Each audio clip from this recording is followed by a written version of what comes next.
मित्रों जय सिया राम।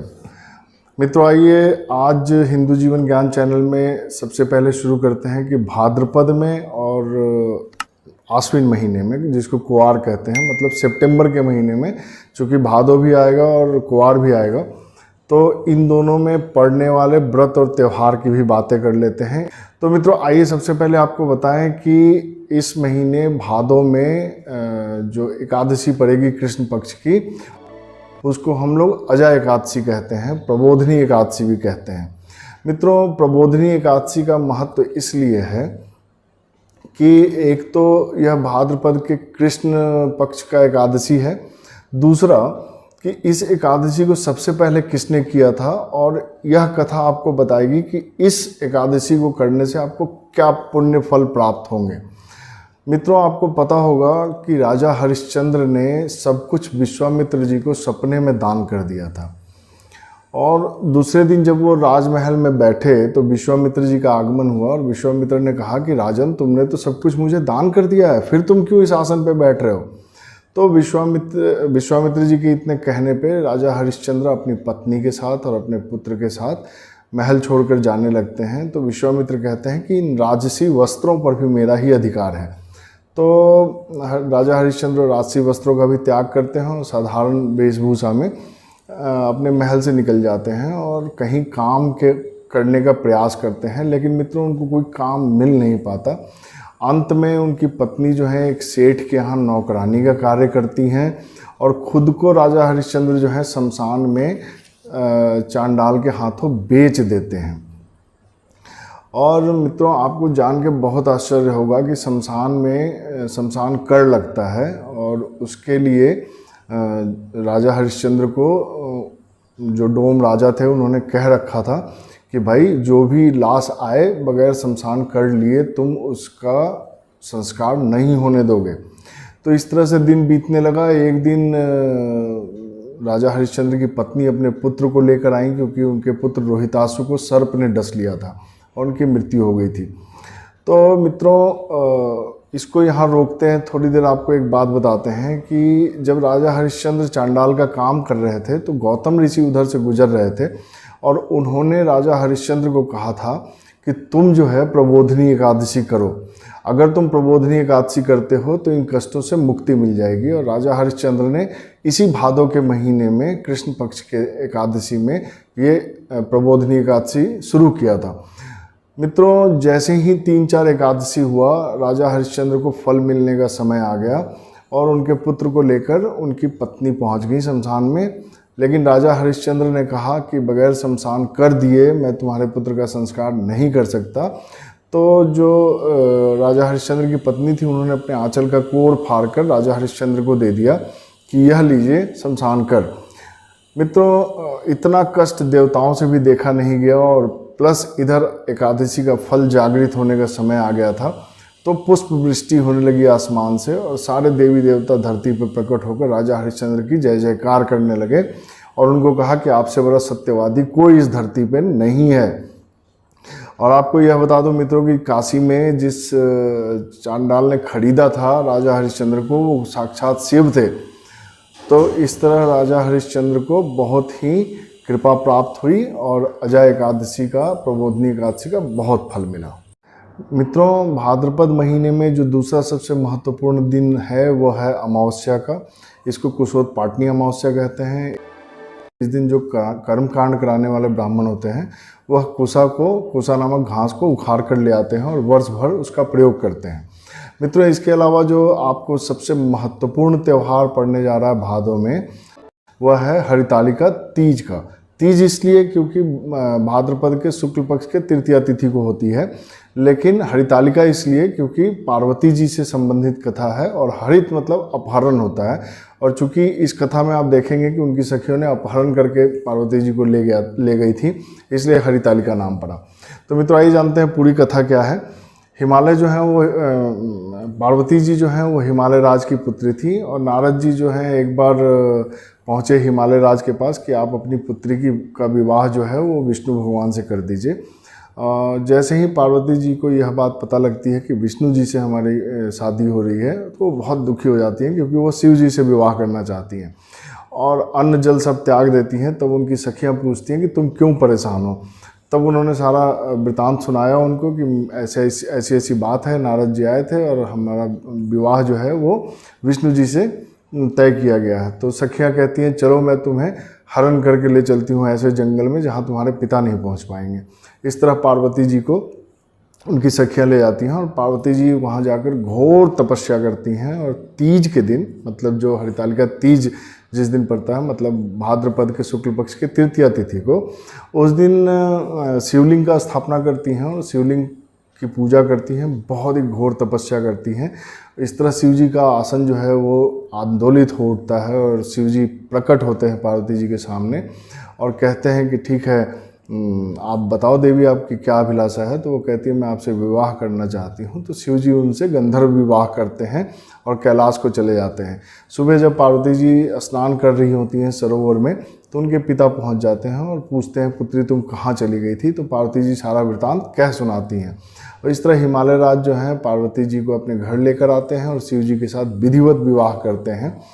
और पार्वती जी ने कहा है इस संदर्भ में कि जो भी स्त्री इस व्रत को करेगी उसका सौभाग्य हमेशा जागृत रहेगा और उसका सुहाग उसके साथ रहेगा।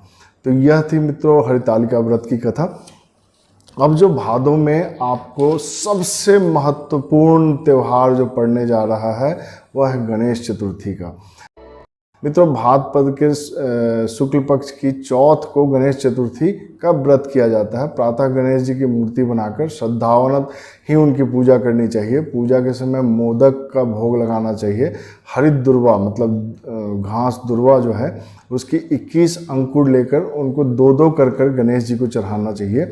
और गणेश जी के जो यह 10 नाम हैं इनको क्रमशः पढ़ना चाहिए। गणाधिप, गौरी सुमन, अपनाशक, एकदंत, ईशपुत्र, सर्वसिद्धिप्रद, विनायक भगवंत, कुमार गुरु, ईशवक्त्राय, मूषक वाहन संत, करहु कृपा मुझ दास पर, पाप के भार अनंत। यदि आप इस तरह से उनकी पूजा करते हैं तो गणेश जी निश्चित रूप से आप पर प्रसन्न होंगे। मित्रों गणेश चतुर्थी व्रत की कथा क्या है कि एक बार पार्वती जी उपटन लगाई होती हैं और उसी उपटन के मैल से एक पुत्र को प्रकट करती हैं जिनको हम लोग गणेश के रूप में जानते हैं। लेकिन जब वह उपटन से गणेश जी को प्रकट कर रही थी तब शिव जी वहाँ नहीं थे। शिव जी कहीं बाहर विहार कर रहे थे और माता कहती हैं कि पुत्र तुम इसी द्वार पे खड़े हो जाओ, मैं स्नान कर रही हूँ और जब तक मैं ना कहूँ किसी को अंदर मत आने देना। इतने में शिव जी आते हैं तो गणेश जी उनको रोक देते हैं और गणेश जी को वो पहचान नहीं पाते। तब गणेश जी से उनका युद्ध होता है और वो अपने त्रिशूल से गणेश जी का गर्दन काट देते हैं। जब पार्वती जी आती हैं बाहर तो देखती हैं अपने पुत्र को इस हालत में, तो महादेव जी से बहुत कुपित होती हैं और उनसे कहती हैं आप इसको जीवित कीजिए। तब महादेव जी अपने गण को भेजते हैं कि जाओ जो भी माँ अपने पुत्र से उल्टा मुंह कर सोई हो उसका गर्दन काट कर ले आओ, जो पहला दिखे। तो जब उनके गण जाते हैं तो एक हथनी जो है वो अपने पुत्र से उल्टा सोई हुई होती है, तो उनके गण जो हैं हाथी का गर्दन काट कर ले आते हैं और गणेश जी को वो लगा दिया जाता है। इस तरह मित्रों गणेश जी जो हैं वो गणेश चतुर्थी के दिन प्राकट्य माना जाता है उनका, इसलिए गणेश चतुर्थी की पूजा कीजिए, गणेश जी का ध्यान कीजिए, गणेश जी को मोदक चढ़ाइए, दुर्वा चढ़ाइए, भोग लगाइए और उनकी आरती कीजिए जय गणेश जय गणेश जय गणेश देवा से, तो गणेश जी बहुत प्रसन्न होंगे। इसके अलावा मित्रों आपको मैं बताऊं भाद्रपद के शुक्ल पंचमी को ऋषि पंचमी कहते हैं और इसको ऋषि पंचमी का व्रत जो भी करते हैं स्त्री या पुरुष वो सभी पापों की निवृत्ति के लिए करते हैं। व्रत रहने वाला कोई भी व्यक्ति यदि किसी नदी में या जलाशय में स्नान करके आंगन में एक बेदी बनाता है और जो मित्रों चिचिरा होता है, चिरचिरी जिसको बोलते हैं, अपमार्गा बोलते हैं संस्कृत में, उसके दातुन से दातुन करना होता है और बेदी बनाकर अपने आंगन में एक जल भर के रख लीजिए एक कलश में और सप्त ऋषियों का पूजन कीजिए, आचार्य को दक्षिणा दीजिए और ब्राह्मण को भोजन कराइए, तो आपके ऋषि पंचमी का व्रत संपूर्ण होता है। मित्रों इसके अलावा बात करते हैं कि भाद्रपद में और कौन सा त्यौहार आएगा जो आपको जानना चाहिए, तो वह व्रत आएगा राधाष्टमी का, क्योंकि यह भादव के अष्टमी को मनाया जाता है और राधा अष्टमी के दिन राधा जी का जन्म हुआ था मित्रों। और इस दिन जो लक्ष्मी जी की पूजा करता है उसे न सिर्फ धन की प्राप्ति होती है बल्कि उसके सारे मनोरथ पूर्ण होते हैं। लेकिन आपको राधा जी को पंचामृत से स्नान कराना होगा, उनका श्रृंगार कीजिए, उनको भोग लगाइए, धूप दीप फूल आदि से आरती उतारिए उनकी, और तब आप महालक्ष्मी की पूजा शुरू कीजिए। तब आप महालक्ष्मी जी की पूजा शुरू कीजिए। राधाष्टमी से शुरू करके यह व्रत 16 दिन तक रखना चाहिए। व्रत में आपको उपवास नहीं रहना है, सिर्फ लक्ष्मी जी की पूजा करनी है राधाष्टमी से लेकर 16 दिन। तो मित्रों, आइए भाद्रपद महीने में और कौन सा त्यौहार आपके समक्ष आएगा। पद्मा एकादशी, भादो शुक्ल पक्ष एकादशी को पद्मा एकादशी भी कहते हैं। मित्रों, यह व्रत लक्ष्मी जी को प्रसन्न करने के लिए किया जाता है। मित्रों, भाद्रपद महीने के और व्रत त्यौहार के क्रम में अभी आपको भाद्रपद शुक्ल पक्ष एकादशी को आएगा पद्मा एकादशी। मित्रों, पद्मा एकादशी लक्ष्मी जी से जुड़ा हुआ व्रत है, बहुत ही लक्ष्मी जी को प्रसन्न करने वाला व्रत है। इस दिन भगवान विष्णु क्षीर सागर में शेष नाग की सैया पे शयन करते हुए, आपको पता है चतुर्मास लगा हुआ है, भगवान सो गए हैं, लेकिन पद्मा एकादशी के दिन भगवान करवट लेते हैं, इसलिए इसे करवटमी एकादशी भी कहते हैं। इस दिन लक्ष्मी जी का पूजा करना बहुत श्रेष्ठ होता है, क्योंकि देवता भी अपने राज्य को जब हारते थे दानवों से, तो उसको पुनः प्राप्त करने के लिए इसी व्रत को करते थे। मित्रों, इसके अलावा आपको वामन द्वादशी आएगा। वामन द्वादशी भाद्रपद शुक्ल पक्ष द्वादशी को कहते हैं। इस दिन सुवर्ण का कोई पात्र ले लीजिए या यज्ञोपवीत से वामन भगवान की, वामन अवतार में जो विष्णु भगवान का वामन अवतार था, वामन भगवान की प्रतिमा को स्थापित कीजिए और किसी अच्छे धातु, मतलब स्वर्ण या चांदी के धातु से उनको अर्घ्य प्रदान कीजिए, फल फूल चढ़ाइए, पुष्प चढ़ाइए, उपवास कीजिए। मित्रों, इस व्रत को करने से इंसान को स्वर्ग की प्राप्ति होती है। तो वामन द्वादशी के बाद जो आपको त्यौहार आएगा वह आएगा अनंत चतुर्दशी का। मित्रों, भाद्रपद शुक्ल चतुर्दशी को शेष सैया पर क्षीर सागर में सोने वाले भगवान विष्णु की पूजा होती है, और पूजा के अंत में हम लोग अनंत भगवान को अपने बाजू में धारण करते हैं। मित्रों, इसका महत्व क्या है और कहाँ से यह व्रत आया, इसके लिए आपको मैं थोड़ा एक कथा में ले जाता हूँ। एक बार महाराज युधिष्ठिर ने राजसूय यज्ञ किया। उस यज्ञ में जब उन्होंने यज्ञ मंडप बनाया तो वो इतना मनोरम था कि पता ही नहीं चलता था कि कहाँ सूखा है कहाँ गीला है।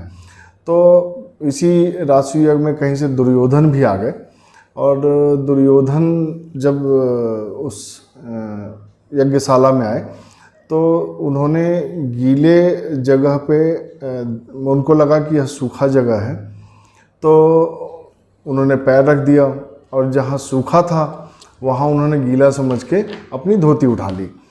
तो द्रौपदी जी को बड़ी हंसी आई यह देखकर, और उन्होंने एक उपहास में कह दिया कि अंधे का बेटा भी अंधा होता है। यह बात दुर्योधन को बहुत चुभ गई, और उसने शकुनी के साथ योजना बनाकर पांडवों को द्वीत क्रीड़ा जुआ खेलने के लिए आमंत्रित किया, और इस क्रीड़ा में युधिष्ठिर सब हार गए। तब इन्होंने, दुर्योधन ने उनके सामने प्रस्ताव रखा कि आपको जो है 12 वर्ष का वनवास झेलना होगा, जिसमें 1 वर्ष आपका अज्ञातवास रहेगा। तो वनवास के दरमियान जब कृष्ण भगवान से युधिष्ठिर की मुलाकात हुई तो युधिष्ठिर ने सब कुछ बताया भगवान को। तो भगवान ने कहा कि देखो, तुम एक व्रत बताता हूँ तुमको, अनंत व्रत, इसको तुम करो, इससे तुम्हारा राज्य पुनः तुमको प्राप्त हो जाएगा। इसके अलावा भगवान श्री कृष्ण ने युधिष्ठिर जी को एक कथा भी सुनाई। वह कथा यह थी कि प्राचीन काल में सुमंत नाम के एक ब्राह्मण हुआ करते थे। उनकी एक सुशीला कन्या थी। बड़ी होने पर ब्राह्मण ने उसका विवाह कौंडिन्य ऋषि के साथ कर दिया, और कौंडिन्य ऋषि के साथ सुशीला जो है वो अपने आश्रम की ओर चली गई। रास्ते में ही जो कौंडिन्य ऋषि थे नदी के किनारे संध्या करने लगे। सुशीला ने जब देखा वहीं पे बहुत सारी स्त्रियां किसी देवता की पूजा कर रही थी, तब उन्होंने पास जाकर पूछा कि आप किसकी पूजा कर रही हो। तब सबने सुशीला को अनंत व्रत की महिमा बताई। सुशीला ने वहीं उस व्रत का अनुष्ठान किया, और 14 गांठों वाला डोरा हाथ में बांधकर, जो मैंने कहा, अनंत कौंडिन्य ऋषि के पास आई। उसके बाद उन्होंने कौंडिन्य ऋषि ने पूछा सुशीला जी से कि यह हाथ में डोरा जो बांधी हो इसका रहस्य क्या है। तब सुशीला ने सब हाल कह सुनाया। कौंडिन्य ने डोरा तोड़कर अग्नि में डाल दिया। इससे भगवान अनंत का अत्यंत अपमान हुआ। परिणाम यह हुआ कि ऋषि सुखी न रह सके और उनकी धन दौलत मर्यादा सब समाप्त हो गई। तब वे सुशीला से इसका कारण पूछने लगे तो सुशीला ने अनंत डोरे की याद दिलाई। कौंडिन्य पश्चाताप से उद्विग्न उस डोरे के लिए वन में चले गए। वन में काफ़ी दिनों तक घूमते घूमते एक दिन भूमि पर गिर पड़े। तब अनंत भगवान ने उन्हें दर्शन दिया और बोले कि हे कौंडिन्य, तुमने मेरा तिरस्कार किया था जिसकी वजह से तुमको यह गति भोगनी पड़ रही है। अब जब तुम जान गए हो तो यह अनुष्ठान 14 वर्ष तक करो, क्योंकि हमारे डोरे में 14 गांठ होता है, तो 14 वर्ष तक करो। इससे तुम्हारे सारे दुख दरिद्रता मिट जाएंगे और धन धान्य से संपन्न हो जाओगे। तो यह मित्रों अनंत चतुर्दशी की कथा थी। और भादों के पूर्णिमा के दिन उमा महेश्वर व्रत करना चाहिए या उमा महेश्वर की पूजा करनी चाहिए। अगर आप व्रत नहीं कर सकते हैं तो सुबह स्नान ध्यान करके शिव पार्वती की मूर्ति जो इकट्ठी हो या फोटो में दोनों साथ में हो उनकी पूजा कीजिए। तो इस तरह भादों के समस्त जो व्रत हैं यह समाप्त होते हैं यहीं पे। अब मित्रों इसके बाद आ जाएगा कुआर, जिसे आश्विन कहते हैं। तो आश्विन का जो पहला पक्ष होता है कृष्ण पक्ष, इसमें मित्रों यह श्राद्ध का समय होता है। क्योंकि भगवान राम जब अयोध्या से जब वनवास को गए थे और रावण से जब युद्ध चल रहा था, उस समय भगवान को भी यह 15 दिन जो है पितृपक्ष के रूप में मिला था, जिसमें उन्होंने काली जी की पूजा की थी पितृ के स्वरूप में। क्योंकि देवताओं का पूजन वर्जित होता है, आपको जो भी पूजा करना है वह पितरों का पूजा करना है, वह विष्णु भगवान को मिल जाता है वह पूजा। तो आपको यह ध्यान रखना है कि पितरों की पूजा आपको अवश्य करनी है, तर्पण करना है। और मार्कंडेय पुराण में मित्रों रौच मनवंतर में एक कथा है रुचि मुनि की। उसमें रुचि मुनि ने जिस श्लोक से पितरों की आराधना की है, आप उस श्लोक को जरूर पढ़िएगा तो पितर आपके बहुत प्रसन्न हो जाएंगे। इसके अलावा मित्रों जो सबसे महत्वपूर्ण त्यौहार आपको मिलेगा आश्विन महीने में, वह मिलेगा द्वितीया का, जिसको द्वितीया का त्यौहार कहते हैं। पुत्रवती महिलाएं उसको करती हैं और यह आश्विन मास के कृष्ण पक्ष की अष्टमी को किया जाता है। इस दिन सूर्य नारायण की भी पूजा करनी चाहिए। व्रत रखने वाली महिलाएं जो हैं वह स्नान करें, सूर्य नारायण की मूर्ति को स्नान कराएं, आचमन कराकर धूप दीप से आरती उतारें और इस दिन बाजरा आदि पदार्थों का भोग लगाएं तथा काटे हुए फल और साग सब्जी जो हैं उनको खुद नहीं खाएं, क्योंकि आपको व्रत रहना है।